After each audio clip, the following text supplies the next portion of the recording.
Antes de eu falar sobre o que é o tema, eu já fixei aqui embaixo, tá? Para quem não está sabendo do que a gente vai conversar hoje. Mas eu não quero começar nada, não vou falar sobre nenhum tema por hora, só quero dizer para vocês que hoje a live é uma live diferente, é uma live especial na realidade, porque eu estou com uma convidada que vai conversar com a gente sobre esse tema que eu coloquei aqui embaixo, que é dislexia, visão e aprendizagem. Inclusive eu falei sobre isso no Telegram, a importância de nós como optometristas termos uma noção, pelo menos, do que é essa condição e de como nós, como optometristas, podemos intervir, seja pelo menos com a orientação em relação à conduta do seu paciente, se você suspeitar de um problema, de algo parecido com o que a gente vai falar aqui hoje, tá? Então, sem mais delongas, eu vou convidar aqui, vou colocar aqui a minha convidada na nossa live, para que a gente possa começar, vou fazer a apresentação dela, e aí, dando aqui a conexão. Vamos lá. Oh, boa noite! Hello. Oi, pessoal!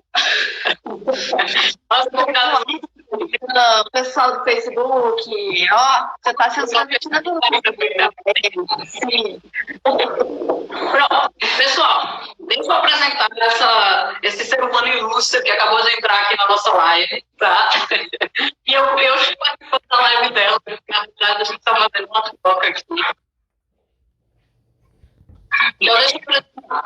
Para quem não conhece, eu sei que muitos que estão aqui já conhecem, mas para quem não conhece, essa é a Núbia Albertoni, de Curitiba. E ela é optometrista comportamental, certo?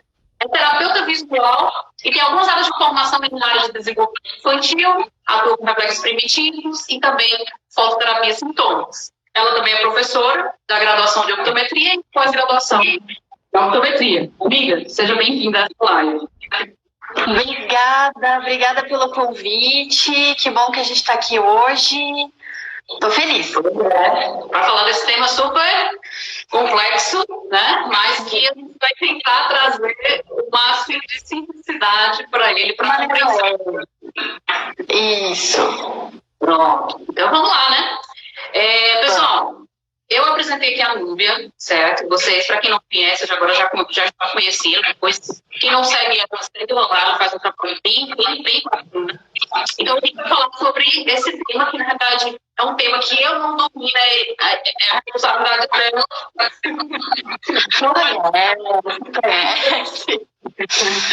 a gente vai conversar com vocês sobre isso. Então, antes de a gente começar necessariamente a falar sobre dislexia, que é o objetivo dessa live hoje, eu quero dizer para vocês que a dislexia ela é um transtorno específico de aprendizagem. Sendo que, na verdade, o transtorno específico de aprendizagem ele tem vários tipos. E uma coisa mais comum é a dislexia e a descalculia. Hoje a gente vai falar especificamente da dislexia, tá?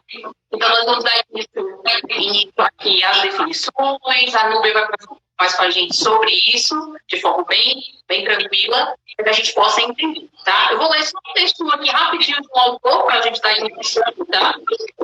Para vocês entenderem o que seria um transtorno específico de aprendizagem.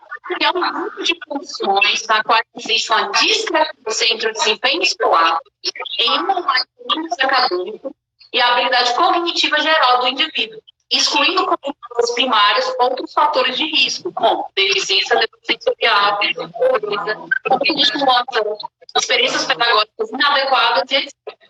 Diversos domínios acadêmicos são potencialmente afetados em diferentes combinações, tais como reconhecimento visual de palavras, ortografia, compreensão, expressão escrita, processamento numérico, cálculo e raciocínio aritmético. Isso é a definição geral dos transtornos específicos de aprendizagem.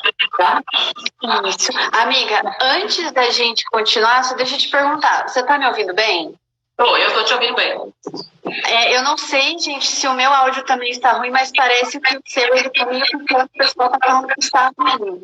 Eu não sei. Sei lá, eu só falando aí que não está dando para entender. Eu acho que até o texto que você leu ficou meio ruim. A questão é que o Instagram ele está dessa forma. A gente pode iniciar a live, voltar e ele vai continuar toda instabilidade. Como é que vocês estão ouvindo aí? Veja se eu diminuir aqui o áudio ficou melhor.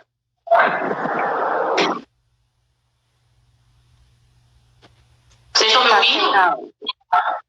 Dando interferência ainda. Melhorou. Eu acho que eu colocando aqui. Deixa eu ver se eu colocando o fone de ouvido fica melhor. Tá, vai lá. Gente, é assim mesmo. Instagram esses dias. Instagram, Facebook. Verdade. Vocês estão me ouvindo direitinho? O problema é que daí o pessoal não ouve no Facebook. Então, peraí que eu vou... Vamos ver. Gente, e agora? Dá para ouvir certinho? Estão me ouvindo melhor?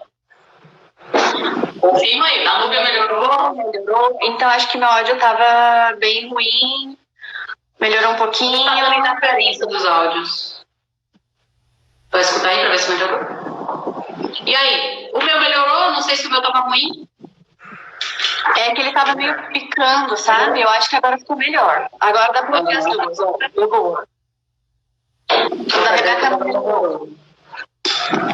Era. E aí, melhor? Ó, parece que melhorou. Agora deu boa. Pronto, então vamos lá. Como é que tá indo? Então vamos lá. Então eu fiz uma definição aqui geral dos transtornos específicos de aprendizagem, como eu falei para vocês, e aqui o autor ele define o transtorno específico de aprendizagem como alterações discrepantes do desempenho escolar que não tem relação com deficiência neurosensorial ou pobreza, ou falta de estímulo, ou experiências pedagógicas inadequadas. Então, vários domínios acadêmicos podem ser afetados, como, por exemplo, reconhecimento visual de palavras, ortografia, compreensão, expressão escrita, processamento numérico, cálculo e raciocínio aritmético. Isso é uma definição geral dos transtornos específicos de aprendizagem. Hoje, a Núbia vai apresentar, junto comigo, o tema dislexia, que é um desses transtornos, tá? Então, amiga, vamos lá. O primeiro ponto que a gente quis trazer é sobre a questão da leitura, porque como a dislexia, eu acredito que para quem tem dislexia ou tem uma noção de dislexia, sabe que tem uma relação aí com a questão da leitura, né? E a gente sabe disso. Agora, o que é leitura, afinal de contas? Exato. Eu acho que antes da gente entender o problema da leitura, a gente tem que definir o que é leitura, né? Então, o que é leitura? Na verdade, é a decodificação, em linhas gerais, é a decodificação de símbolos, né, que o homem inventou para se comunicar. Então, essencialmente, essa é a definição de leitura. Mas agora, com o avanço da nossa tecnologia, até do entendimento do processo de como tudo isso acontece, né, a gente sabe que a leitura não é só decodificar, porque quantas crianças, vamos dizer assim, a gente conhece que sabe as letras, ela reconhece algumas palavras, mas aquilo não faz sentido para elas. Então a leitura, ela não é só uma decodificação, é muito além disso. A leitura, ela tem que ser decodificada e ser entendida. É um processo que você tem que entender, dar sentido a isso, né? E para que isso aconteça, a leitura está ligada, além da parte de codificação, com outras áreas, né? Com audição, vários tipos de memória, sentimentos, lembranças. Então, para a gente ter um problema, a gente tem que entender qual que é o correto, né? Essa decodificação e que você se comunique com outras pessoas. A leitura é isso, mas além de decodificar, você tem que dar sentido a ela, né? Sim, exato. É interessante porque eu fazendo umas leituras sobre leitura e tem um artigo que fala que nós somos os únicos seres, né, que tem a habilidade da leitura, que é uma habilidade da linguagem, né, vamos dizer assim, que é uma habilidade típica do ser humano. E que isso, na realidade, é uma coisa muito recente, né, e é como se nós não temos áreas cerebrais específicas para a leitura e nós utilizamos algumas áreas cerebrais, é como se a gente emprestasse algumas áreas cerebrais para poder aprender o processo da leitura. Eu considero, assim, uma das habilidades mais complexas que existem, que é o aprender a ler, porque existe justamente, como você falou, muitas áreas cerebrais, né? Com certeza. A gente está falando hoje aqui sobre a parte de visão e dislexia, e quando a gente está aprendendo isso, o optometrista que vai aprender sobre quais são as rotas que a gente usa, o que a gente precisa para ler, você percebe que tem algumas habilidades visuais que você vê lá o desenho do cérebro que é muito simples, né? Para fazer esse movimento, a acomodação vai volta. Agora, para você fazer um movimento de leitura, tem todo um processo, tem toda uma conexão com outras áreas, então não é algo não é simples, né? Eu falo que é uma habilidade superior, com certeza, porque não é algo que você passa, ela tem que ser aprendida, né? Não é tão simples assim, você não nasce aprendendo nem a falar, nem enxergar, muito menos ler. É bem importante mesmo e é exclusivo nosso, né? E que fique claro sobre, por exemplo, Nubia, você falou que precisa, hoje a leitura ela não é simplesmente decodificar símbolos, né? A gente precisa interpretar aquilo que está sendo observado. E é uma coisa que parece que o ser humano parece estar desaprendendo a ler, não no sentido de decodificar, mas no sentido de interpretar. Ele vai da experiência, né? Que parece que a nossa experiência está se reduzindo, a experiência com a leitura está se reduzindo, e aí nós estamos vendo analfabetos funcionais, né? Que é a galera que sabe ler, mas não consegue interpretar, muitas vezes, o que se está lendo, né? Mas isso é uma coisa mais geral, assim, sem entrar tanto para o transtorno, porque o transtorno é uma outra condição, né? Nesse caso. Isso, com certeza. E é uma coisa que, como hoje está tudo muito simplificado, eu acho, conforme a gente vai lendo, né, todas as palavras, a maneira como está se aprendendo é uma maneira diferente de como se aprendia antes. E você acaba não tendo mais, como que eu posso explicar? Parece que está mais difícil de aprender por toda uma interferência que tem. Tem várias coisas para ajudar, sabe? Vários esquemas que a gente usa para aprender, e parece que está tendo mais dificuldades. Parece que antes não tinha tanta dificuldade de leitura assim, claro que a gente sabe que existia, né? Mas hoje, teoricamente, seria muito mais fácil de ler por todos os mecanismos que nós temos, só que isso tem que estar ligado a outros mecanismos associados, entendeu? E se tiver algum tipo de interferência nisso, esse processo de aprendizagem acaba ficando bem mais complicado, e aí nós temos todos esses transtornos, né? Exato. E aí, falando disso, já que a gente está falando do que é a leitura e da complexidade que é a leitura, envolvendo todos esses processos cerebrais, que o objetivo dessa live não é a gente se aprofundar nessas questões técnicas desses processos, porque se a gente for falar isso, na realidade, a gente tem que ter um fim de semana estudando isso. Mas sim, vocês entenderem que a leitura envolve sim várias áreas e várias condições. Nós precisamos de condições dessas áreas, tanto funcionais quanto cognitivas, para que a leitura flua de forma adequada. Então, partindo do princípio desse pensamento, é que a gente entra nos transtornos, especificamente hoje no transtorno da dislexia. E aí a gente eu pergunto para você, o que é a dislexia? De forma geral, o que a gente pode considerar como dislexia?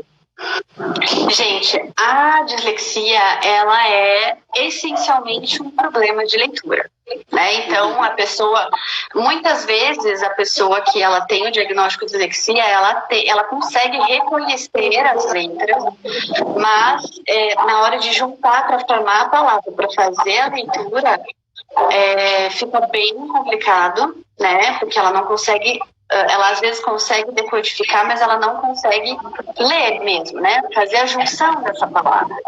E aí você tem os problemas de leitura. E tendo problemas de leitura, se não está nem lendo, né, direito, de maneira correta, que dirá entender aquilo. Como a gente falou, né, tem a decodificação e a interpretação. Então, a pessoa, às vezes, tem dificuldades até na decodificação dessa palavra, desse caractere, menos ainda tem sentido aquilo, né? Tem sentido como, assim, interpretação mesmo. É engraçado que tem uma citação que é do Einstein, né? Que eu acho que vocês sabem que Einstein ele era disléxico, né? E ele fala assim, na citação dele: quando leio, somente escuto o que estou lendo e sou incapaz de lembrar da imagem visual da palavra escrita.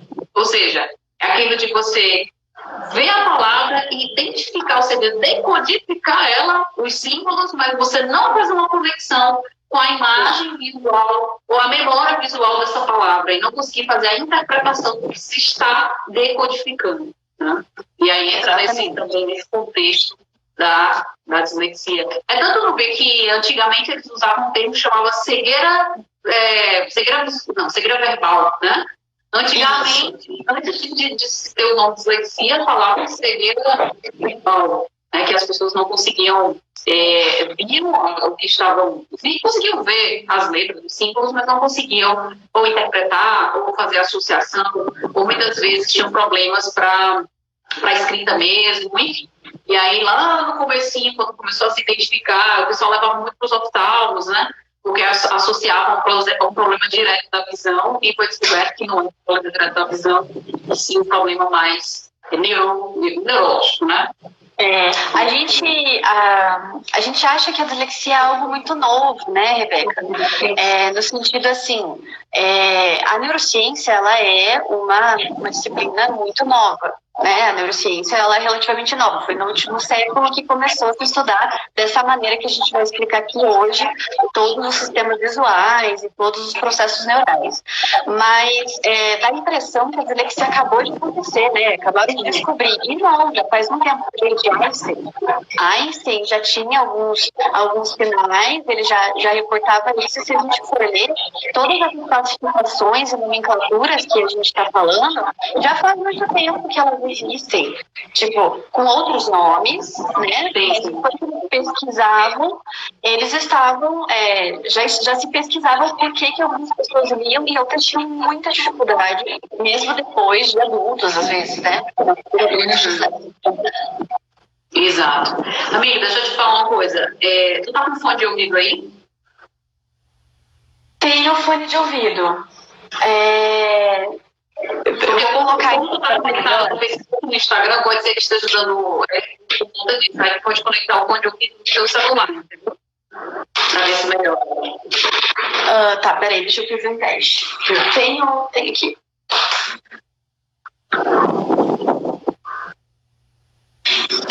O pessoal do Facebook, eu acho que não vai ouvir. Ver como é que está. Tá, mas tu tá com 2 celulares separados? Sim, com 2 celulares separados. Melhorou, gente? Ela tá falando que eles não vão me escutar no Facebook. Isso. Eles não estão escutando daí. O pessoal tá dando eco. Assim, o pessoal tá falando que tá dando eco, eu acredito que seja por isso. Vamos ver se melhorou. Né? Aí, melhor. Bem melhor. Tá. Então, deixa eu avisar o pessoal aqui do Facebook para eles entrarem lá no Instagram. Tá bom? Gente, por uma questão de questão técnica mesmo, eu vou ficar de fone, tá? Então vocês não vão ouvir o que a professora Rebeca está falando, mas qualquer coisa eu repito se for uma pergunta, ou vocês podem ir no Instagram e acompanhar por lá, tá? Mas aqui comigo vocês conseguem ir ouvindo o que a gente vai falando, pode ser? Tá bom? Ok. Eu vou deixar a live ligada e vou continuar no Instagram, tá bom? Também vou adotar os fones. Acho que agora vai. Acho que agora vai. Bom, porque daí não tem interferência mesmo, né? Pronto. Bom, a gente estava falando sobre definição de dislexia, né? Inclusive estava falando de Einstein e sobre esses termos antigos e como tem mudado a partir dos estudos. Eu acho interessante essa parte da dislexia, de perceber o quanto chegou um momento que os pesquisadores estavam, na realidade, tentando dar a melhor definição para a dislexia, né? Porque ainda existia um pouco de controvérsia, ainda se confundia com a descalculia, depois foi que eles foram separando, e ainda tinha as associações com outros transtornos, como déficit de aprendizagem, ou de atenção e hiperatividade, enfim. Então, ainda realmente está havendo muitos estudos, né, para poder caracterizar, enfim, chegar às conclusões da diferenciação das características, de identificar, né? Exato. E ainda hoje, né, prof, que a gente tem várias dúvidas, e eu acho que é por isso que a gente chegou nesse consenso de fazer essa live, porque está muito ligado à visão com essa parte de leitura, interpretação, e muitas vezes a gente acha que o que pode ser feito, o que eu como optometrista tenho a ver com isso, digamos assim, né? E cada vez mais estudos mostram essa intimidade da visão com os problemas de aprendizagem como um todo. A gente colocou como dislexia, né? Porque a gente vai falar especificamente da leitura, mas num contexto geral, o que a gente pode fazer para ajudar essas pessoas a melhorar essa leitura, ou pelo menos a entender como que elas leem para ajudá-las suportando, no sentido de dar suporte a elas, né? E tudo isso é muito legal porque está sempre tudo muito mudando. A gente vê muita pesquisa nos Estados Unidos, né, sobre isso, e aqui no Brasil é algo que a gente sabe, existe, conhece, mas eu acho legal a gente conversar sobre isso, né? Essa é a proposta. Isso. Ainda mais... Sim, e ainda mais nesse ponto de vista com relação à visão, né? Porque as pesquisas lá fora muito mais avançadas e já se faz essa conotação com a visão, mas aqui eu percebo no Brasil que está bem dentro do contexto fonoaudiológico, né? Apesar de que os estudos mostram que a grande porcentagem tem a relação que a gente vai falar já sobre os tipos, né, de dislexia, tem essa relação, porém, pelo contexto geral dos estudos, sempre tem um componente visual associado, não é isso? Exato. Isso é bem legal, porque tem bastante fonoaudiólogas que estão nos acompanhando aqui, justamente porque essa interação profissional da equipe multidisciplinar é muito legal, né? Então, hoje, quando a criança imediatamente tem dislexia, então automaticamente já pensa no fono, porque isso é muito, já está muito relacionado, né? Mas depois a gente vai ver que é o nosso próximo tópico, que existem tipos de dislexia, né? Exato, a dislexia, ela não é pura e simplesmente a Sandra... Não tem uma definição única. Não tem uma definição. A Sandra, minha fonoaudióloga, minha parceira aqui, e a gente conversa muito sobre isso, porque precisa ter essa junção, né? Então, agora, eu te faço a pergunta, prof. Rebeca. Quais são os tipos de dislexia que nós temos? Bom, então, na realidade, existem várias definições para esses tipos, mas a gente trouxe 3, né, que são as que são mais utilizadas, né, que tem a dislexia fonoaudiológica ou disfonética, que essa aqui é a maior porcentagem, né?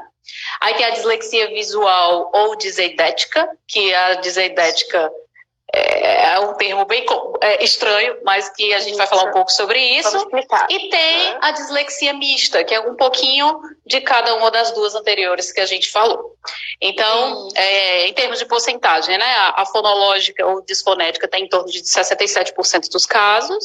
A visual diseidética, ela tem uma menor porcentagem, 9%, e a mista em torno de 24% dos casos.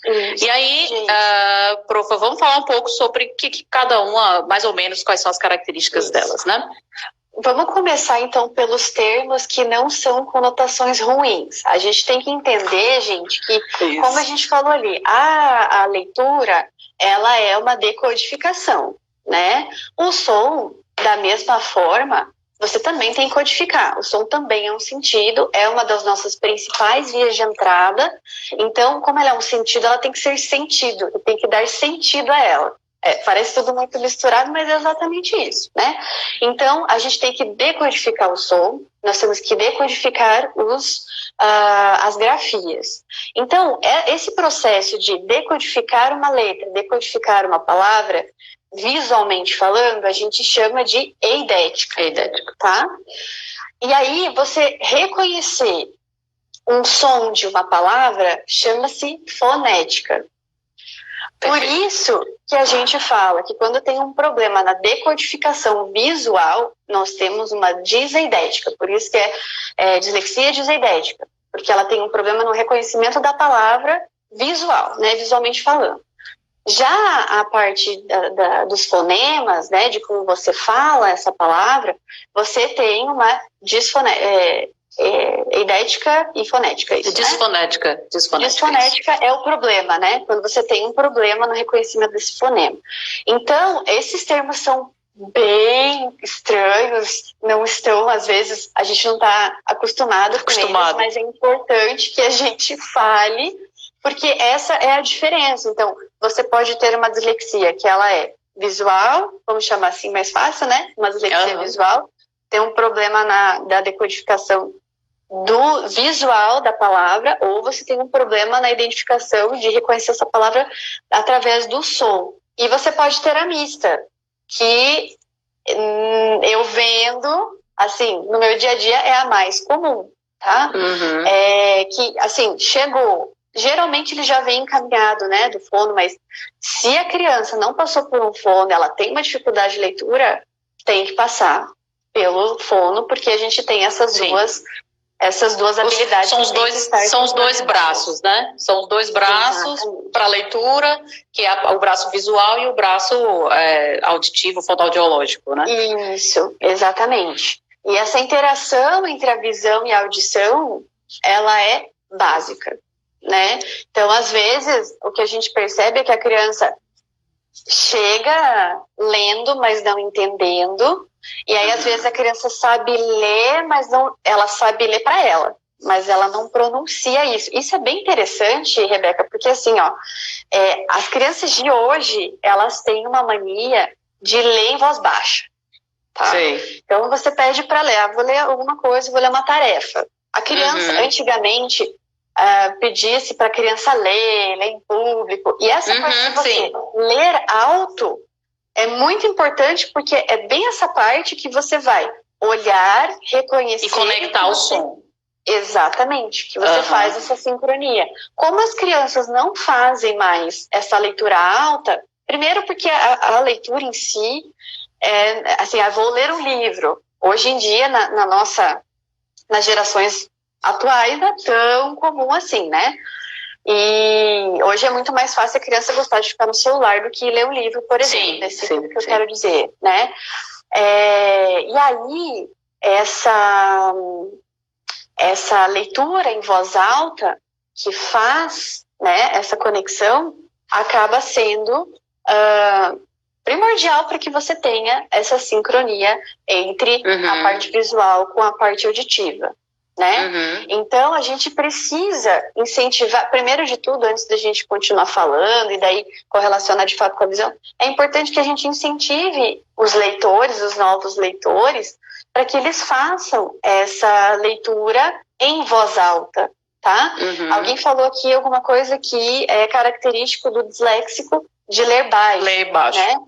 Só que tem um detalhe, eu uso um termo para explicar para os pais, principalmente, que a pessoa, ela não tem uma segurança visual, entende? Então, geralmente, quando ela lê, como ela não está entendendo o que ela está lendo, e geralmente está errado a maneira, né, errada, às vezes é uma criança já grande, e aí ela não tem uma leitura fluente como seus amigos têm, óbvio que ela vai preferir ler mais baixo para que acaba ficando tímida, né?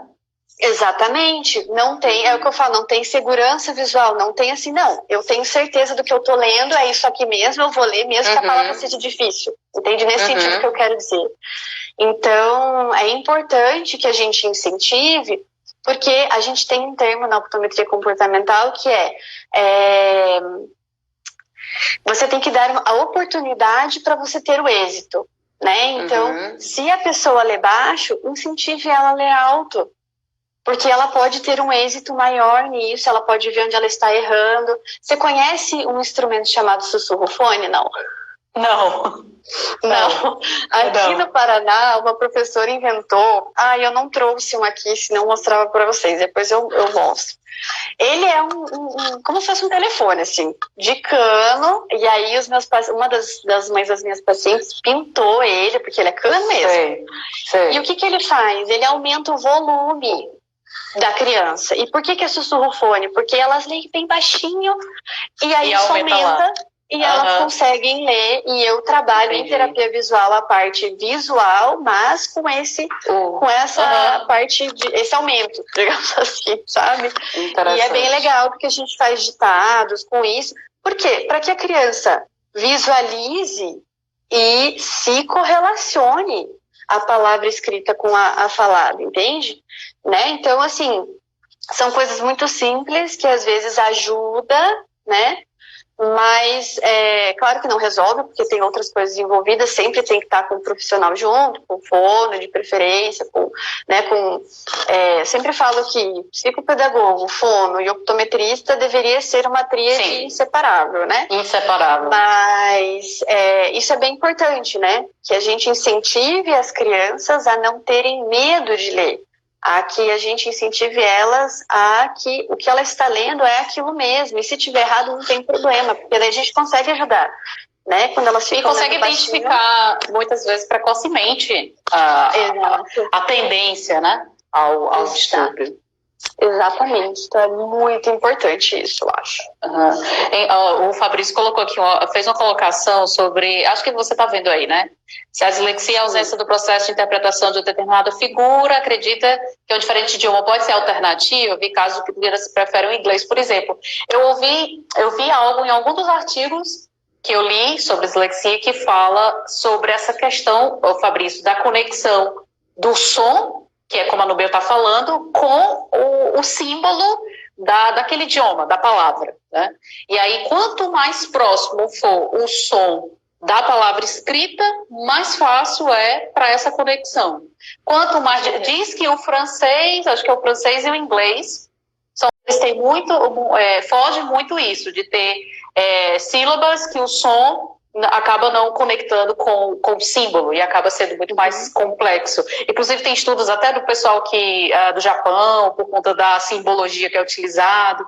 Enfim, é muito interessante isso que ele colocou, porque realmente pode ser que tenham pessoas que tenham essas condições disléxicas que prefiram realmente ou tenham mais facilidade com outros idiomas do que com o idioma natural, por essa conexão do som com o símbolo, né? Eu vejo muito isso, prof, com as crianças que estudam em escola bilíngue.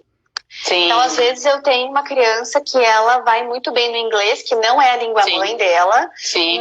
Não pela, como você falou, às vezes não é nem por conectar o som à palavra, mas sim pela simplicidade da construção da frase, sabe? E ela tem dificuldade no português. Então, por toda a sua simbologia, então a gente percebe que realmente, às vezes, a criança tem dificuldades em uma língua, não tem dificuldade em outra, tem dificuldade nas duas, e aí a gente tem que ajudar, mas sempre fazendo essa correlação, né?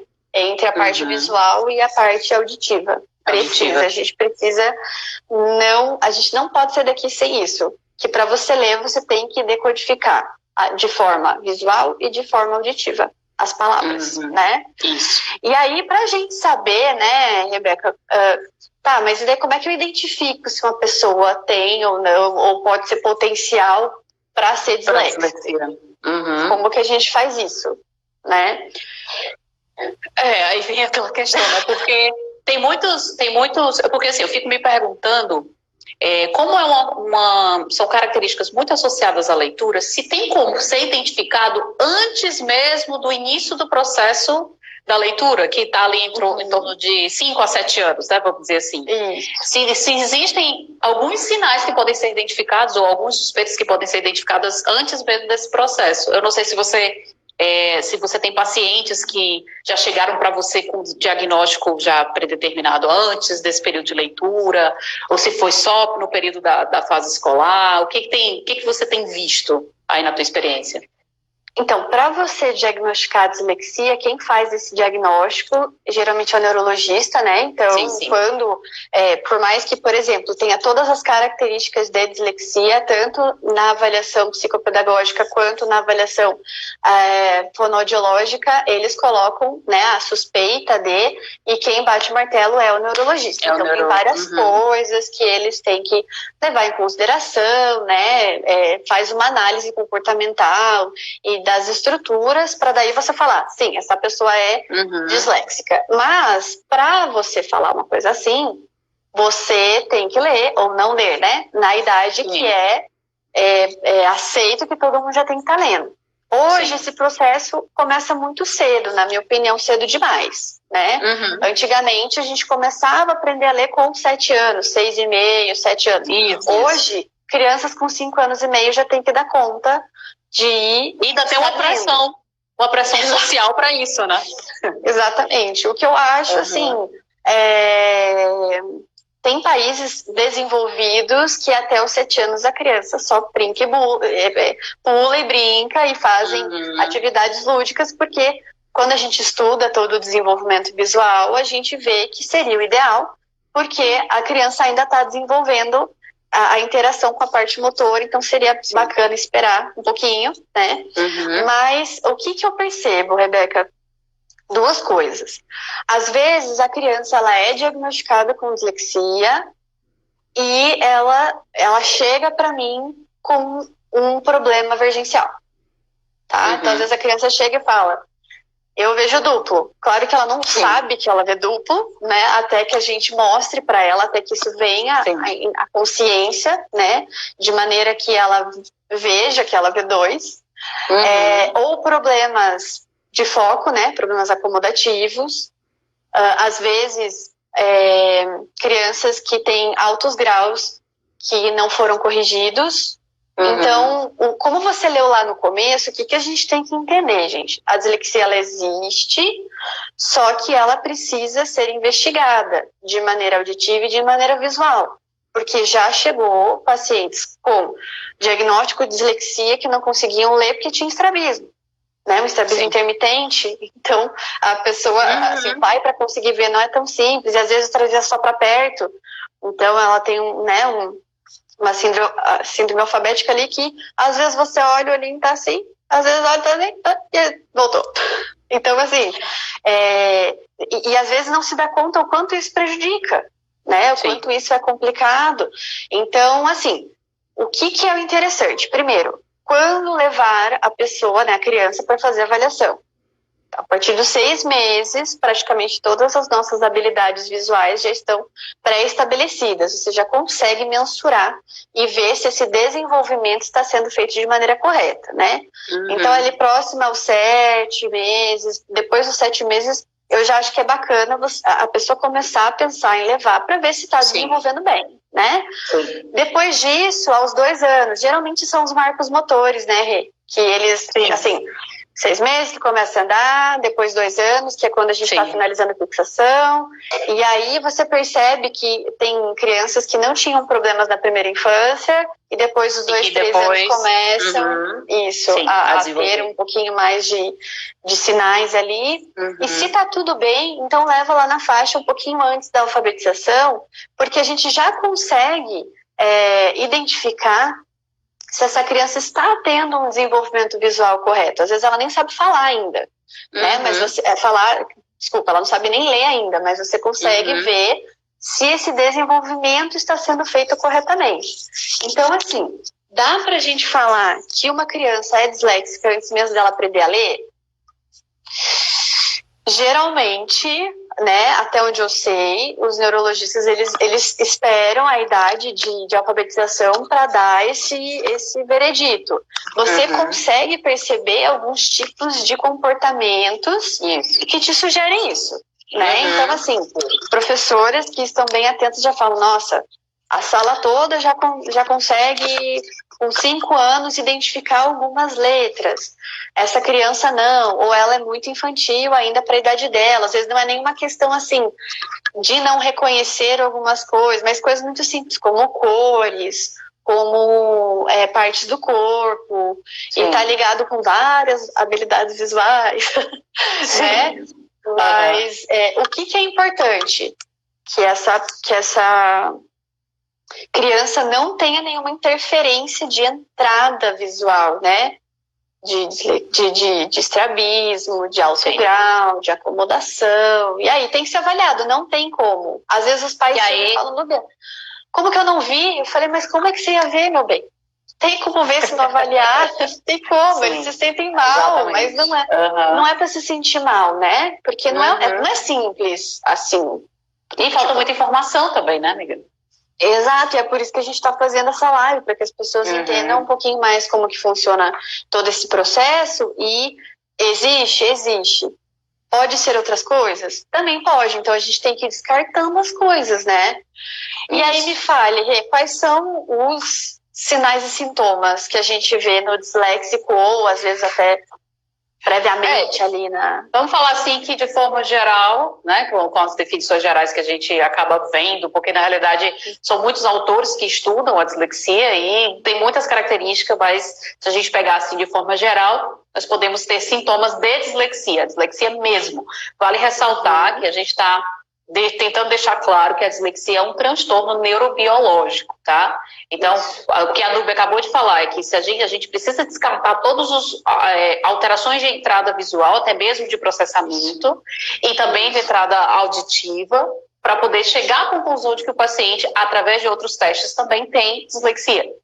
Mas os sintomas que eles podem apresentar são sintomas que eles têm que estar ali recorrentes há pelo menos mais de 6 meses, que seria reconhecimento visual de palavras, que é impreciso, lento ou trabalhoso, dificuldade da compreensão textual, que a gente estava falando sobre isso, dificuldades com ortografia e dificuldades com redação, por exemplo. Tem que ser constatado que esse impacto para o paciente que tem suspeita de dislexia, ele não é só escolar, ele é do dia a dia, certo? É um paciente que ele apresenta sinais que não é só da escola e que normalmente os pais, eles podem perceber, né, o comportamento da criança, ou na escola também, ou no meio social da criança, ou do adulto, tá? Vale ressaltar também que o adulto pode ser disléxico. Sim, e que esses comportamentos, esses sintomas, eles não só se apresentam na área acadêmica, mas também fora da área acadêmica, tá? Ok. É importante. Então, assim, o que é... A gente tem um questionário, né, Rebeca, que a gente manda para os pais antes de fazer a avaliação visual, e lá tem uma lista de uns 50 sinais e sintomas, que eles falam, gente, que isso? Tem 10 páginas do negócio. E é verdade. Então, mas o que frequentemente a gente vê? Inversão de letras e palavras, então a reversão é algo bem frequente, tá, gente? E a gente faz testes de frequência de reversão, que a gente chama, para ver como é que está essa criança, porque até um tempo, quando a criança está sendo alfabetizada, é normal que ela confunda, mas tem um limite para isso e depois ele já não é mais normal, né? Então, a gente precisa ver também, levar em consideração a idade.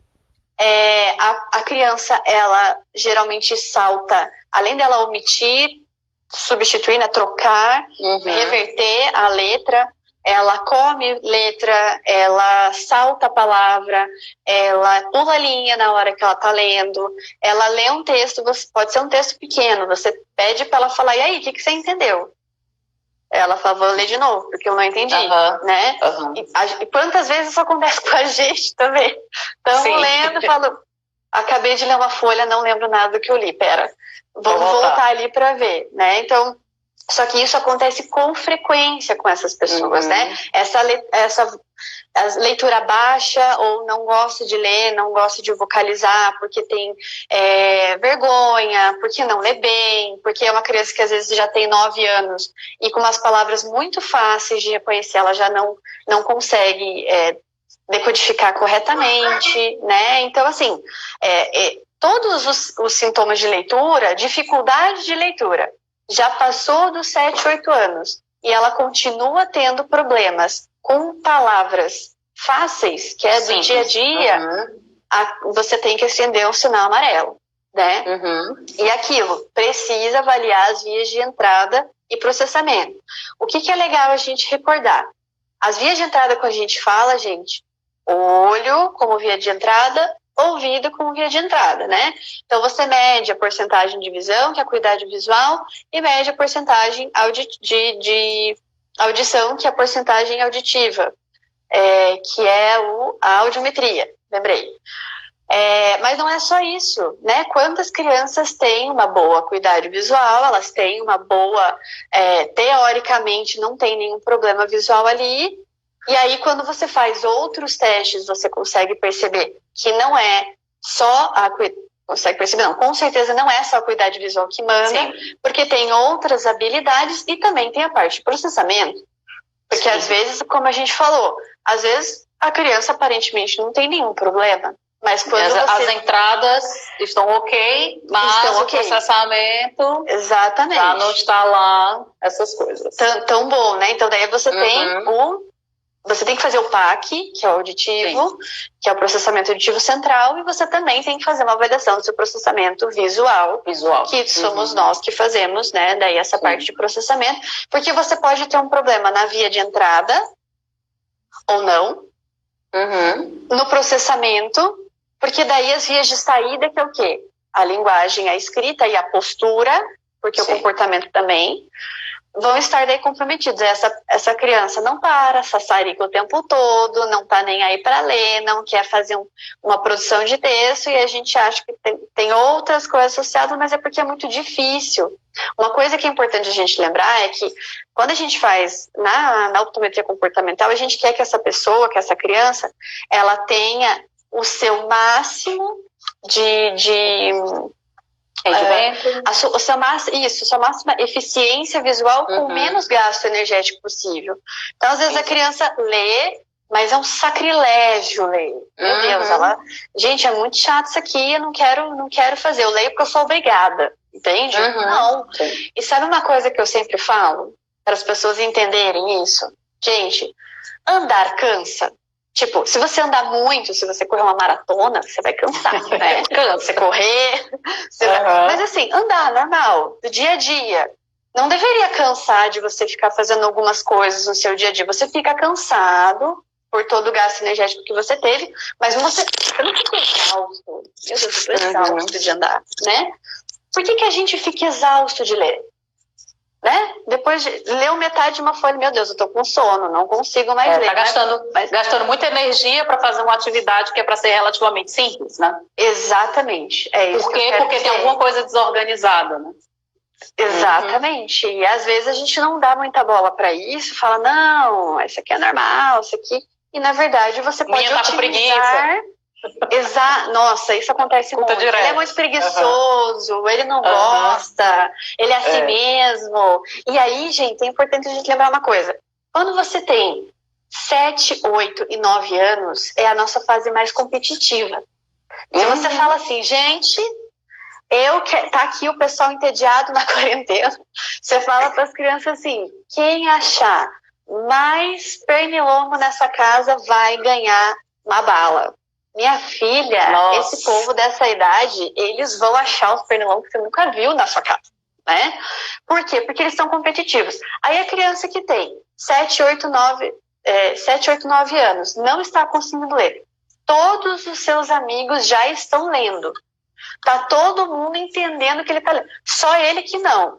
Ele não faz isso porque ele não quer, gente. Ele faz isso porque é muito dificultoso para ele. E ele prefere deixar de lado. Fala, não, isso aqui é muito chato. Isso aqui não vai Muitas vezes vai compensar em outras atividades, como, por exemplo, a parte que vai utilizar mais o esporte, outras coisas que não exijam tanto, assim, isso, essa parte. De gastar energia ali com a parte visual, né?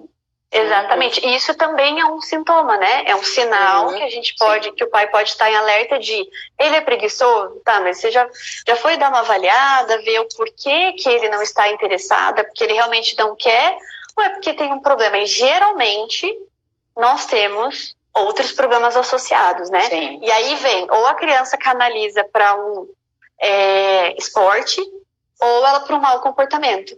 Sim, e aí você tem comum, crianças, né, que têm comportamentos que não são aceitáveis, digamos assim, que incomodam. Sim. E aí você não sabe que a criança está vendo 2. Sim. Né? Mãezinha. Ou seja, muitas vezes, como a gente até conversou antes, amiga, que é uma responsabilidade. Eu sempre falo isso quando eu estou conversando com os meus colegas optometristas, o pessoal que me acompanha, sobre a nossa responsabilidade. Muitas vezes não é que se você quiser fazer uma especialização ou se tornar um optometrista comportamental, é excelente. Mas muitas vezes não é nem necessário isso para que você dê uma orientação para os pais. De analisar como que essa criança está se comportando, ou conversar melhor com os pais, fazer uma anamnese adequada. Até vi uma das meninas falando aqui nos comentários sobre isso, para poder orientar os pais. Você não pode, eu não trabalho com essa parte. Ou você encaminha para um colega que você sabe que faz a parte do processamento visual, essa avaliação, ou não tem ninguém por perto, encaminha para outro profissional de outra área que está dentro da equipe multidisciplinar, como o fono, por exemplo, o psicopedagogo, porque eles estão dentro dessa equipe, desse grupo que vai ajudar. Exato. Exatamente. Eu falo que eu gosto de trabalhar com pirâmide, sabe? Quem leu meu livro sabe que eu tenho a pirâmide visual, agora eu tenho a pirâmide profissional. Então a gente tem outros profissionais que trabalham junto na aprendizagem, mas eu acho que a equipe base é o fono, o psicopedagogo e o optometrista. E se eles puderem trabalhar coordenados, melhor ainda, porque você consegue fazer associações e trabalhar junto, né? Olha, eu percebi, eu tenho uma equipe super legal que a gente trabalha dessa forma. Somos em 3, e aí nós temos vários pacientinhos que são o mesmo de todas, né? A gente compartilha, então sai de um vai para outro. Maravilha. E aí a gente sempre fala, olha, ele teve esse comportamento aqui, eu percebi que a gente foi fazer uma atividade visual e ele teve esse comportamento, como é que é aí com você? Isso é super legal. Então, isso é bem bacana. Se a gente não puder, eu não sou optometrista comportamental, e agora? Primeiro que você pode fazer uma especialização, né? Não tem problema. Claro. Mas se você não puder, porque tem gente que não tem acesso, você pode pelo menos orientar. E a gente, conversando aqui, né, como a gente está falando, a gente pode ajudar vocês a ter ferramentas para, pelo menos, orientar esses pais. Né? E o que é... E agora, Rê, o que tudo isso, que a gente já praticamente falou tudo, como que a gente pode correlacionar todos esses problemas de aprendizagem, principalmente de leitura, que é o nosso foco aqui, com a parte visual? Né? Mais uma vez salientando, né, que a dislexia é um transtorno neurobiológico, mas que antes de chegar a esse diagnóstico é interessante que nós investiguemos a parte visual e auditiva, como a gente está sempre frisando aqui. Então vamos entender que algumas condições visuais, elas podem gerar sintomas muito parecidos com sintomas da dislexia. Então, qual é a relação, né? Qual é a relação que existe entre o processo da visão e os movimentos dos olhos com relação a essa questão do aprendizado? O que a gente tem para falar disso, amiga? Então, primeiro a gente precisa entender que nós temos 2 tipos de movimentos nos nossos olhos, né? Sim. Os movimentos verticais e horizontais, que você vai olhar para o lado, para cima, para baixo, mas nós temos alguns movimentos que a gente nem percebe quase que a gente faz, mas esses são os fundamentais para a nossa leitura, né? Que são os movimentos oculomotores. Então, os movimentos oculomotores são 2, mas eu sempre coloco um terceiro, que é a ausência desses 2 movimentos, que é quando a gente presta atenção nele.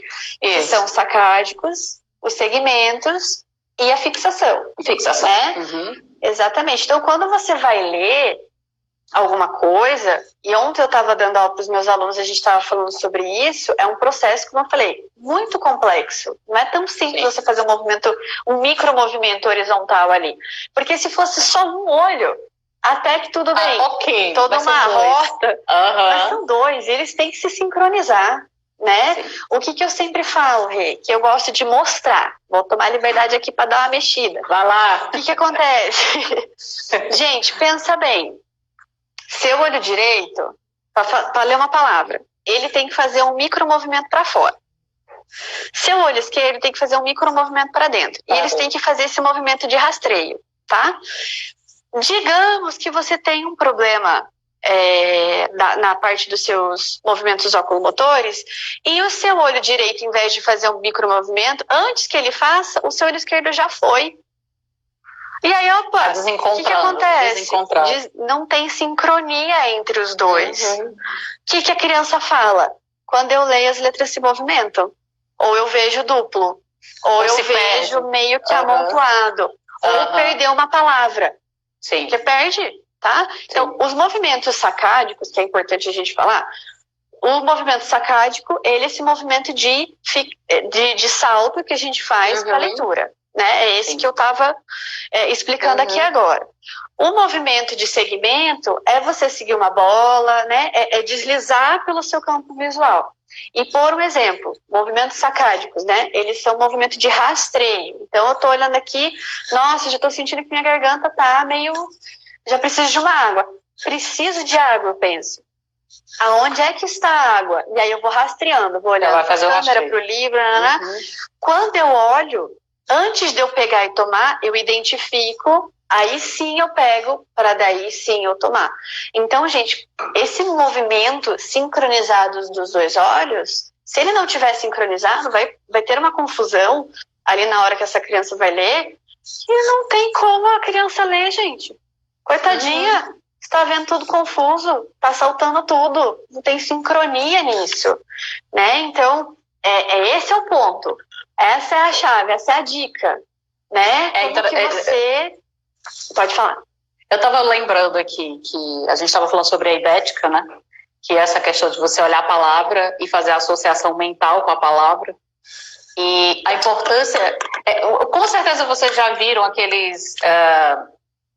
eu não vou nem dizer que é um teste, porque na verdade é um teste. Você pega um texto, que esse texto está faltando um monte de letras, mas que você consegue ler o texto. A gente faz um rastreio com os movimentos sacádicos, como a Núbia está bem colocando, e consegue ler todo o texto, porque nós fazemos a conexão da palavra, por mais que a palavra não esteja completa, com lá na memória operativa, né, que a gente pega a informação daquela palavra. Quando nós estamos usando os sacádicos para leitura, quando eles estão organizados, o rastreio, ele garante que... Sabe aquela história de leitura dinâmica? Leitura dinâmica é justamente quando você tem uns sacádicos muito bem organizados, junto com os outros segmentos, e que você faz isso de forma tão perfeita que você não precisa passar por todas as sílabas da letra, da palavra, para conseguir identificar ela. E isso acelera o processo de leitura. Mas para isso você tem que ter uma conexão entre o que você está vendo e o que você está processando ali da memória operativa em relação à palavra para conseguir ter êxito. Mas se você não tem bons movimentos sacádicos, segmentos, como que você vai conseguir organizar isso? Você até consegue, né, Núbia, como a gente vê, até consegue, mas gastando quanto de energia para fazer isso? Exato. Para organizar os movimentos sacádicos e segmentos. Exato. Existe um teste que a gente faz, né, que ele mede tanto os movimentos, tanto os sacádicos, quanto o tempo de identificação que a criança demora para identificar o caractere. Então, não é só, tipo assim, um bom sacádico é bom, mas você também precisa ter no tempo certo esse reconhecimento. E uma coisa que você falou que é legal da leitura dinâmica é justamente isso. Esse texto que você deu um exemplo, né, que está faltando letra, está faltando, às vezes, algumas... Enfim, parte da palavra, ela tá faltando. E a gente chama isso de fechamento visual. Você não precisa ter a palavra completa para conseguir entender. Então, se você tem um bom movimento sacádico, né? Essa sincronia entre seus dois olhos. Se você tem um bom fechamento visual e a sua visão periférica está aberta, porque isso é importante que você consegue antecipar, leitura dinâmica, meu bem. A gente já te dá a chave aqui. Só que... Amiga, oi, deixa eu te interromper. A live, ela dura 1 hora, certo? Vai encerrar agora. Acabando. 20 segundos. Aí ela vai desligar e eu vou voltar de novo e tu conecta, tá certo? Tá bom, tranquilo. Pra gente fazer o encerramento, pronto. É porque ela vai tá aqui, já apontou, 10 segundos. Tá, então, vou desligar e a gente volta agora. Vai lá. Já voltamos a encerrar então, gente. Vamos voltar. É que o Instagram delimitou as lives para 1 hora.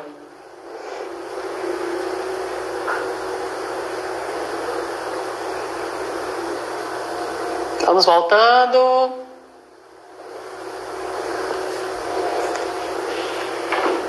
Aí, pessoal, vamos voltando para a gente... Estamos chegando no final já. Vocês estão cansando. Vamos lá.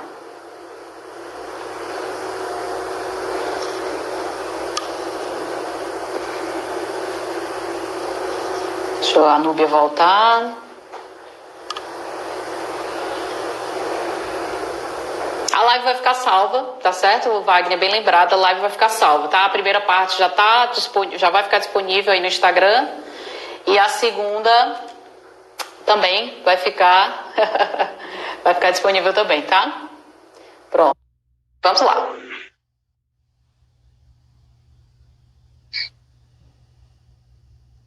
Voltei!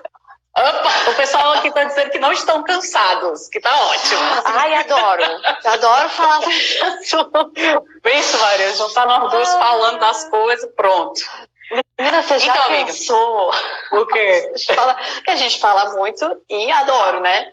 Porque a gente junta as duas, gente, para falar, às vezes a gente se encontra nos eventos por aí, e aí a gente não para nunca mais. É verdade.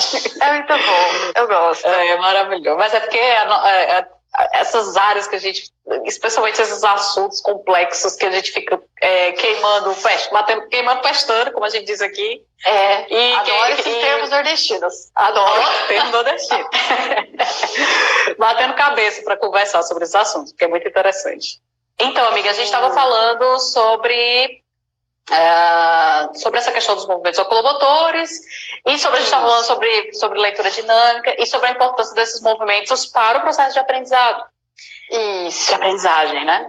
Exato. Sabe o que é legal, Rebeca? Que é importante a gente frisar aqui também, esses micromovimentos, né, do sistema, dos movimentos oculomotores, eles podem ser avaliados. É importante isso, porque às vezes a gente não sabe, né? Tem profissional multidisciplinar, o fono, psicopedagogo, que não sabe que não é.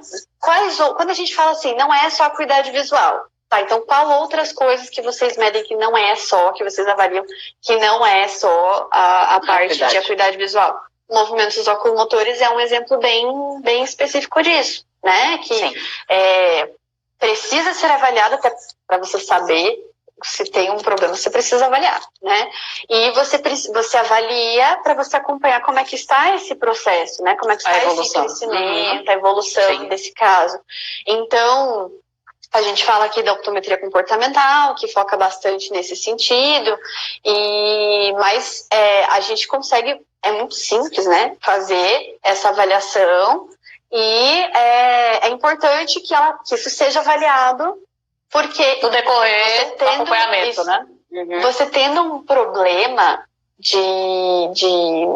nos movimentos sacádicos, é um problema que você pode ser facilmente confundido com problemas de leitura e pode ser caracterizado como dislexia, né? Então, é justamente isso que a gente quer deixar bem claro aqui para vocês. Então, tem que fazer a avaliação da criança completa, de maneira completa, né? Que você tenha certeza que os movimentos dessa pessoa estão ótimos. Não é porque ela diz que ela não está lendo. Ela não vê dois, ela não tem estrabismo, o processamento visual está bom.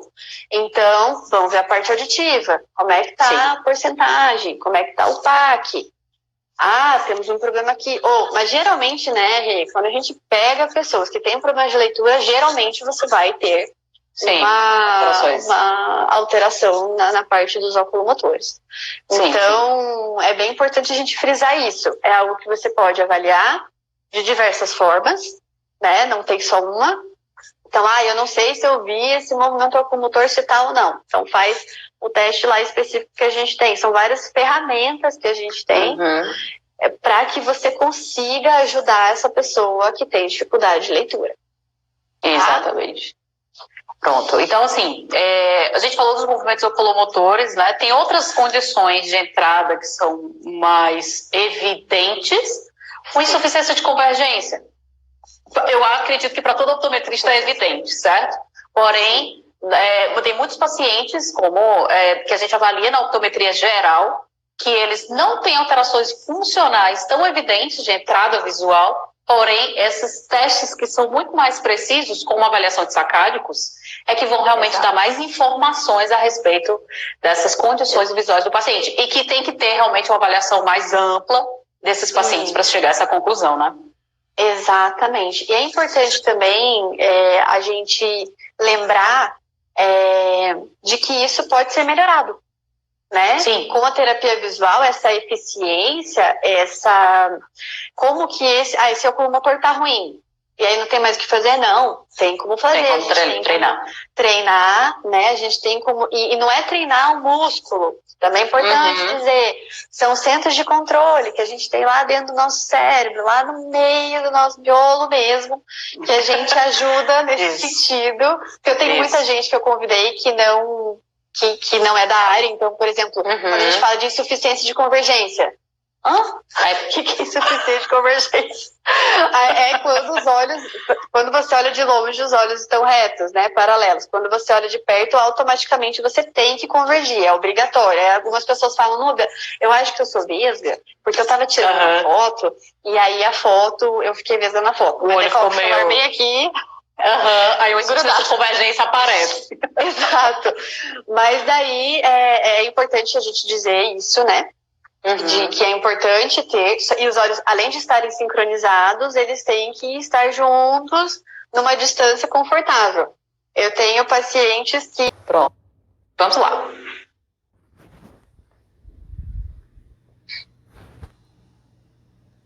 Voltei!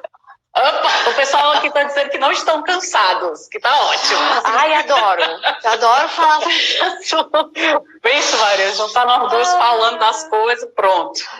Menina, você já então, pensou? O quê? Que a gente fala muito e adoro, né? Porque a gente junta as duas, gente, para falar, às vezes a gente se encontra nos eventos por aí, e aí a gente não para nunca mais. É verdade. É muito bom, eu gosto. É maravilhoso. Mas é porque essas áreas que a gente, especialmente esses assuntos complexos que a gente fica queimando pestana, como a gente diz aqui. Adoro esses termos nordestinos. Adoro. Termos nordestinos. Batendo cabeça para conversar sobre esses assuntos, porque é muito interessante. Então, amiga, a gente estava falando sobre essa questão dos movimentos oculomotores e a gente estava falando sobre leitura dinâmica e sobre a importância desses movimentos para o processo de aprendizado. Isso. De aprendizagem, né? Exato. Sabe o que é legal, Rebeca? Que é importante a gente frisar aqui também, esses micromovimentos, né, do sistema, dos movimentos oculomotores, eles podem ser avaliados. É importante isso, porque às vezes a gente não sabe, né? Tem profissional multidisciplinar, o fono, psicopedagogo, que não sabe que não é.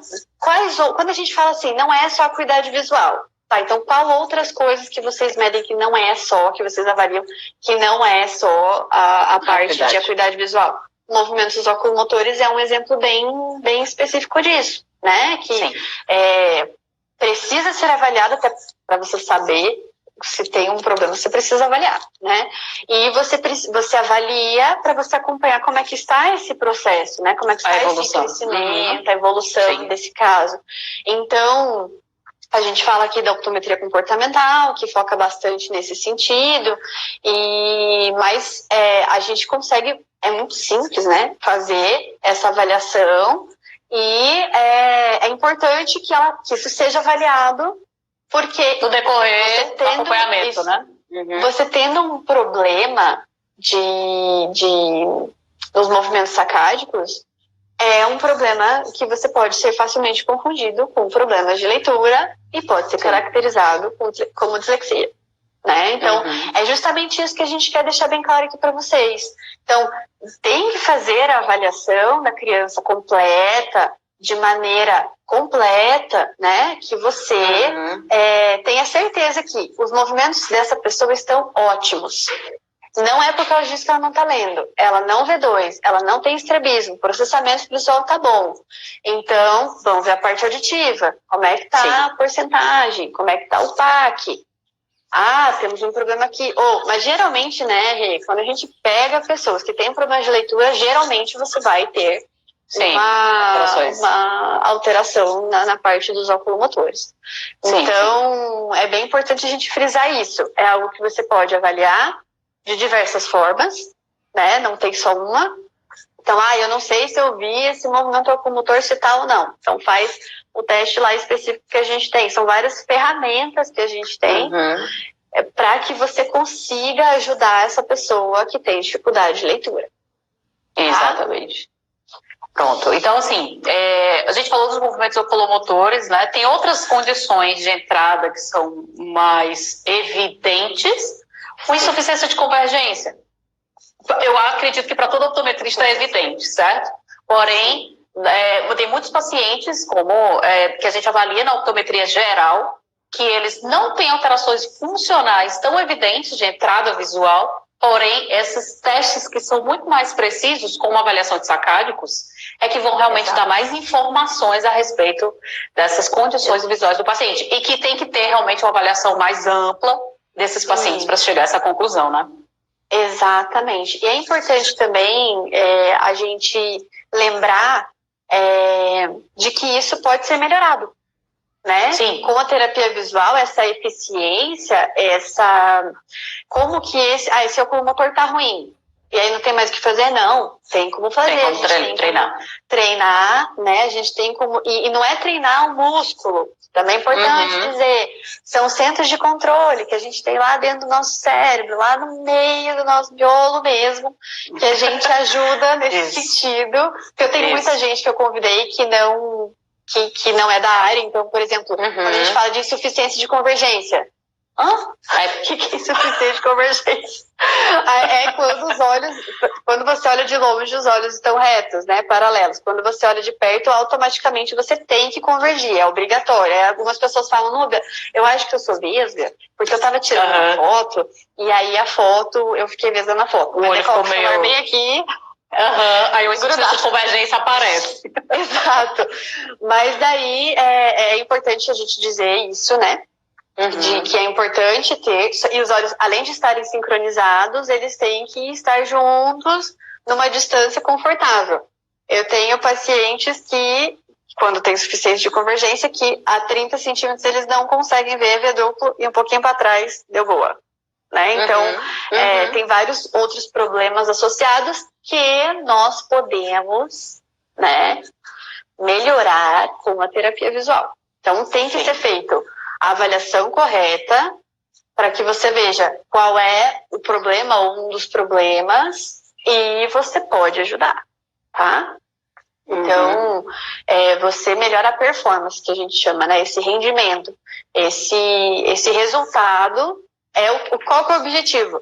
Que a criança ou que, né, a pessoa, o paciente, ele tenha o seu máximo, o seu high level, que a gente chama, que ele esteja na sua melhor performance sem gastar uma energia que não precisa gastar tanto assim. Né? A gente consegue facilmente melhorar essa eficiência visual, isso que eu queria dizer.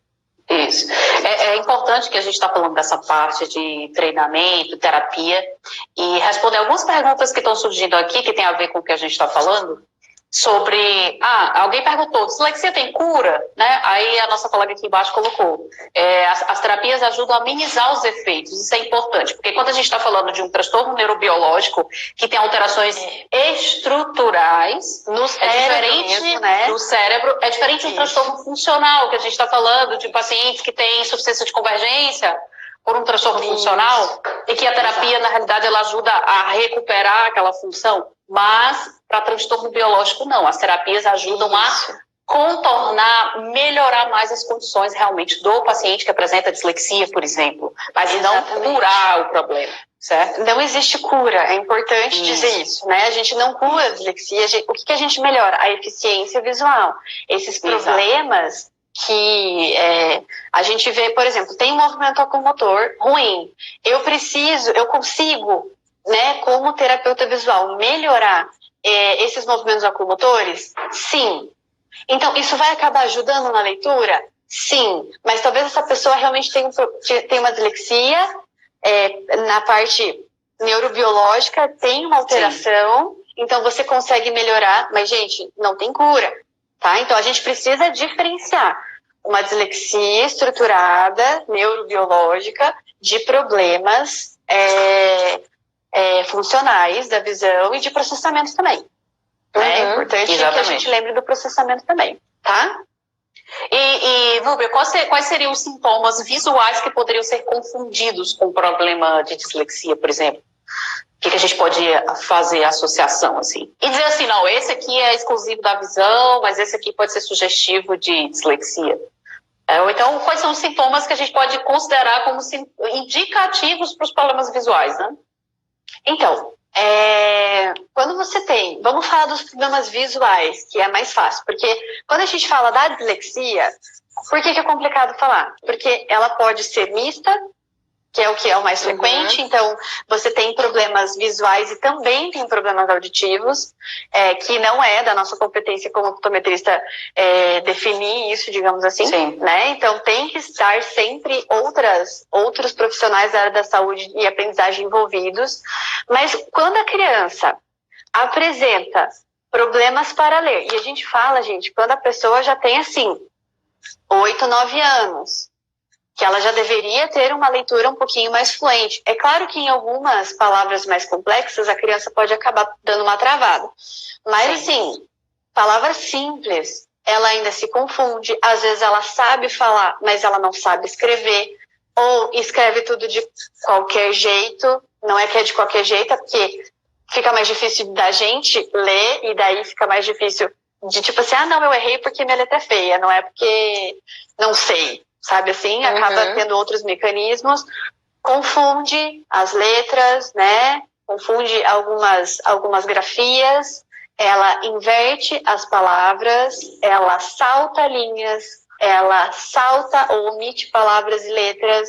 Então a criança vai escrever, por exemplo, caneta. Ela vai escrever caneta e ela esquece, por exemplo, do E no meio ali do caneta. Não é que ela... Às vezes ela sabe falar caneta, mas ela acaba omitindo uma das letras ali no meio. Principalmente palavras que têm... por exemplo, aprendizagem. O EM, eles comem muito. Então, aprendizagem. Sabe? Então, esquecem do M e do N, ou às vezes acabam omitindo porque não sabe se é M, ou eles não conseguem aprendizagem, esse eles não conseguem identificar. Então, exatamente, por isso que está relacionado as duas coisas, né? E a gente precisa ficar atento a esses dois sinais. Mas a linha é tão tênue, né? Que o melhor como a gente falou no começo, para você falar que tem dislexia, primeiro quem dá o laudo, quem dá o diagnóstico é o neuro. É o neuro. Então, não dá para falar, né? Quando você tem uma suspeita você tem que fazer uma série de exames, né, de maneira multidisciplinar para você conseguir chegar à conclusão. Chegar a esse diagnóstico. Mas o que a gente tem que lembrar quando a criança tem um problema visual, né? Seja ele de via de entrada como de processamento, e quando eu falo via de entrada, são todos esses funcionais que a gente estava falando. Com certeza a leitura dele vai estar ruim. Sim. Com certeza. Tá? Então a gente precisa avaliar a criança de uma maneira assim, global, visualmente falando, né? Para que você tenha certeza que, não, essa criança não tem um problema nos movimentos ocomotores dela. É realmente de decodificação. E geralmente você consegue ajudar bastante, né, Rê? A gente tem uns casos bem legais de tipo, a criança não conseguia ler, não conseguia identificar, não conseguia... às vezes até a fala mesmo, né? Às vezes até a fala da criança era comprometida e daí a gente acaba ajudando nesse sentido, porque daí as duas, a audição e a visão, elas se conectam e aí, nossa, parece que é outra criança, né? E a gente melhora o comportamento, melhora a escrita, melhora, mas sempre trabalhando assim. De uma sequência de eventos, né? Sim, exatamente, porque você melhora o desconforto, melhora os sintomas que ela tem, né? Então, antes, ler meia página, ela, nossa, era uma vida. Agora é muito simples, é bem tranquilo, ela entende, terminou aquilo, para ela acabou. Agora eu entendi, ela tem segurança, ela sabe o que ela tá lendo, ela não tem dúvida, né? E aí você tem assim, eu posso, eu quero, eu consigo, eu entendi. Agora é isso. Sabe? Então aí a criança anda com as próprias pernas. É muito legal ver a evolução. A evolução. Muito bom. Exatamente. Bom, então, para a gente finalizar, né, já que a gente está aqui, né, muita coisa, a gente já vem falando sobre isso, né, como um optometrista ele pode ajudar nesse sentido, certo?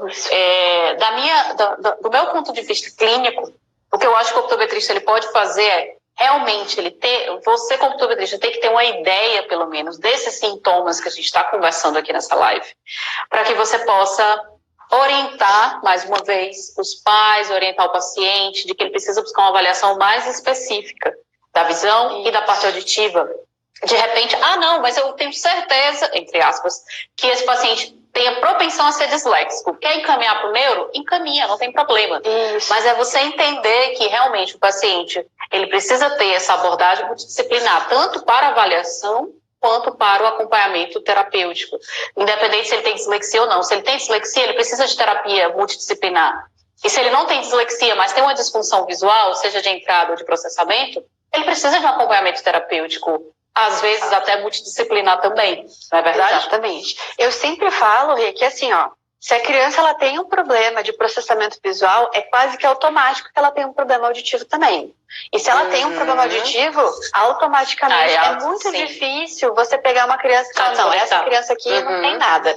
É só auditivo, ou ele é só visual. Geralmente está muito ligado.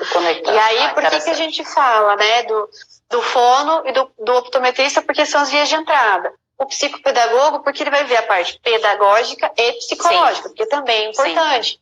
Então, esse trabalho junto é muito legal. E aproveitando, já vou fazer aqui um jabá. Eu acabei de lançar, gente, um blog. Sim, tá? Um blog. Lá no meu site. Tem tudo isso que a gente está falando e muito mais. Exato. Tem um artigo lá para vocês. Então, é só digitar nubelbergoni.com/blog. E aí, todos esses aspectos que a gente colocou aqui, com bibliografia, eu já coloquei lá. Já está disponível, tá? Tem na minha bio, para quem precisar depois. E eu me comprometo com vocês a colocar uma lista de perguntas que são sugestivas que a gente faz para os pais, para que vocês tenham acesso a isso, para quem sabe fazer com o seu filho, com o seu paciente, se possivelmente, eu acho que o meu filho ele tem um problema numa habilidade visual, num problema funcional, ou ele tem diagnóstico de dislexia, será que ele pode ser uma dislexia visual? Vai lá, que essa semana, a gente já está na quinta, no máximo entre domingo e segunda eu ponho a lista lá para nós, para que a gente até oriente, né? A gente tem assim um norte. Essas perguntas, que tem uma sequência de perguntas, que tem uma pontuação, se der tanto, você tem que procurar, com certeza, fazer uma avaliação visual e tal. Então lá no blog vai estar disponível para vocês, mas o que a gente está falando aqui agora já está lá, tá? E que assim, a gente vai... Por que eu quis abrir o blog, né? Justamente para a gente ter esse tipo de discussão, essas dúvidas que a gente tem, para a gente colocar lá e artigos, né? Para que a gente tenha isso de fácil acesso, porque agora a gente está tranquilo, está aqui em quarentena, mas no dia a dia é difícil, né? No dia a dia é realmente difícil, né? Então, eu acho essa conversa aqui que a gente está tendo muito importante, tanto para nós como terapeutas, né, de todas as áreas da saúde e aprendizagem, como optometristas, como você falou. Então, assim, você que é optometrista, eu não tenho optometria comportamental. Não tem problema. A gente tem alguns mecanismos que você pode identificar para pelo menos encaminhar e dar uma luz, né? Porque às vezes o pai ele já está no fono, ele já está no psicopedagogo, mas o negócio não vai. E aí eu falo sempre que a gente é a chave. A gente é a chave para conectar todo mundo. E aí a criança deslancha. É muito legal assim, esse acompanhamento desse progresso, né? Perfeito. Pois pronto, pessoal. Então fica aí o convite para vocês acessarem. O pessoal que me segue, eu vou deixar o link lá no Telegram, tá? Para facilitar. Vocês entram aí no IG da Nube, adiciona ela também. E aí a gente vai trocando a experiência. Lá ela já está colocando esses conteúdos que vão ter bem essa abordagem. Tem uma bibliografia lá para que, caso quem gosta de buscar e estudar mais, tá certo? Então, fica aqui o compromisso, né? Para poder colocar essas questões. Tá? E é isso, então é isso, né, amiga? Eu acho que a gente trouxe o que a gente estava propondo, que era falar sobre dislexia, a diferença sobre problemas visuais e dislexia propriamente dita, e como o optometrista pode participar aí na conduta desses pacientes. Né? Com certeza, então, gente. Eu queria agradecer. Na verdade, eu quero te agradecer. Que foi a primeira vez que eu faço essa live assim com um profissional assim tão, né? E aí my pleasure. E aí gostaria de agradecer a sua presença, a presença de todos, inclusive dos teus seguidores, né, que vieram até aqui para poder nos prestigiar. E os meus também. Fico muito feliz de o pessoal estar acompanhando, estar interessado nesses conteúdos que são muito importantes para todos nós. Com certeza. Eu que agradeço o convite. A gente no offline conversa bastante sobre isso, né? E vê a importância de compartilhar esse tipo de coisa. E um dos objetivos que eu tenho como profissional é espalhar isso para o quanto mais gente eu puder, de uma maneira clara, de uma maneira simples, para que todo mundo entenda o nosso papel, como que a gente pode ajudar, né, como optometrista, e que as pessoas saibam que tem uma solução, né, porque às vezes a criança tem problema de leitura, não melhora, e às vezes fica por isso mesmo. E é isso, né, não, então a gente pode ajudar. Como que a gente pode ajudar? Fazendo os testes, se especializando, estudando, se ajudando, né? A gente compartilhando esses conteúdos com vocês, o que vocês estiverem compartilhando com a gente, as dúvidas que vocês tiverem. Então, assim, eu acho que foi muito rico, eu gostei muito. É a minha primeira vez fazendo live, na verdade. Então, estamos aqui estreando, eu tô muito feliz e eu gostei muito. Eu acho, assim, que o pessoal não pode esquecer, gente. Dislexia, ele é um problema neurobiológico, de novo, né? Mas nós temos problemas funcionais da visão, das habilidades visuais que podem ser confundidos com dislexia. Você pode ajudar uma criança a voltar a ler ou aprender a ler com o seu trabalho, tá? Perfeito. Melhor fechamento. Gente. Ótimo. Pois então, vamos encerrar aqui. A nossa live vai ficar disponível por 24 horas, tá certo? Tanto a primeira parte quanto essa segunda. Vocês vão ter até amanhã para ver. E agradeço mais uma vez a sua presença, Núbia, e a presença de todos que estão aqui. Então, obrigada boa noite. Vocês, gente. Boa noite, espero vocês lá no blog.